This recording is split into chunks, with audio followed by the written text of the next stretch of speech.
Sakshi love பண்ற ஆண்டனி நல்லவர் கிடையாது கெட்டவர்னு நான் ப்ரூவ் பண்றேன்னு அவர் கூட இப்ப தனியா போறாங்க. பின்னாடியே சாக்ஷியை ஃபாலோ பண்ணிட்டே போறாங்க.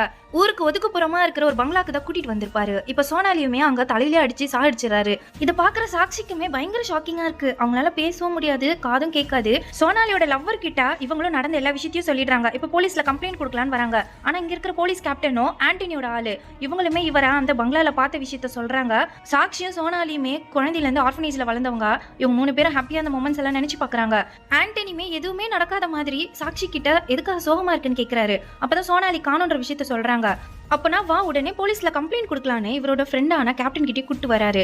ஆண்டனியோட கான்செர்ட்ல ஒரு பொண்ணு வந்து கட்டி பிடிச்சி கிஸ் பண்ணிருப்பா. அந்த பொண்ணுமே இப்ப காணுன்ற விஷயத்த நோட்டீஸ் போர்ட்ல பார்த்து தெரிஞ்சுக்கிறாங்க. சாக்ஷியுமே இப்ப ஆண்டனி கதையை முடிக்கணும்னு நினைக்கிறாங்க. ஒரு பேய் பங்களாவை பத்தி தெரிய வருது. இதுக்கு முன்னாடி ஒரு ஜோடி போயிருப்பாங்க. அங்க பேய்ங்க அட்டாக் பண்ணி இறந்து போனதா எல்லாரும் நம்புவாங்க. சாக்ஷி விவேக்கும் சேர்ந்து ஆண்டனியை சாகடிச்சுட்டு பேய் மேல பழி வர மாதிரி பிளான் போட்டுடுறாங்க.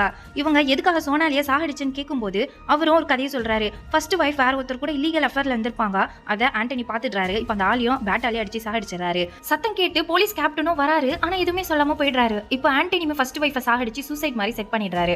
அப்பதான் இந்த கேப்டனும் என் வைஃபுமே இல்லீகல் அஃபேர்ல இருக்கா, அவளோட கதையை முடியும்னு சொல்லியிருப்பாரு. ஆண்டனியுமே அந்த லேடியை சாகடிச்சிருப்பாரு.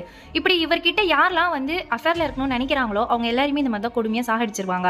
சோனாலி உங்க 2 பேருக்கும் துரோகம் பண்ணிட்டு என் கூட தப்பு பண்ண பார்த்தா அதனால தான் அவளை சாகடிச்சேன்னு சொல்றாரு. இப்ப சாக்ஷியுமே கோவப்பட்டு ஆண்டனி கதையும் முடிச்சிட்டு பேய் சாகடிச்ச மாதிரி செட் பண்ணிடுறாங்க. அன்னைக்கு நைட்டு ஆண்டனியோட கெஸ்ட் ஹவுஸ்க்கு சாக்ஷி போனது கண்டிப்பா சிசிடிவில ரெக்கார்ட் ஆயிருக்கும். அதனால இவங்களும் போய் அந்த ஹார்ட் டிரைவை எடுத்துறாங்க. ஆனா இந்த விஷயம் எல்லாமே போலீஸ் கேப்டனுக்கு எப்படி தெரிஞ்சிருது. அவருமே விவேக்க புடிச்சு வச்சுட்டு சாக்ஷியை ஆண்டனியோட கெஸ்ட் ஹவுஸ்க்கு வர சொல்றாரு. கேப்டனுமே இப்ப இவங்க 2 பேரும் சாகடிக்கலாம்னு நினைக்கிறாரு. ஆனா எல்லா விஷயமும் தெரிஞ்சா மகாலட்சுமி அங்க வந்துடுறாங்க. இப்ப கேப்டனை ஷூட் பண்ணி அவரை சாகடிச்சிடறாங்க. விவேக் சாக்ஷி மேல கேஸ் போடாம அவங்களையும் ரிலீஸ் பண்ணிடுறாங்க.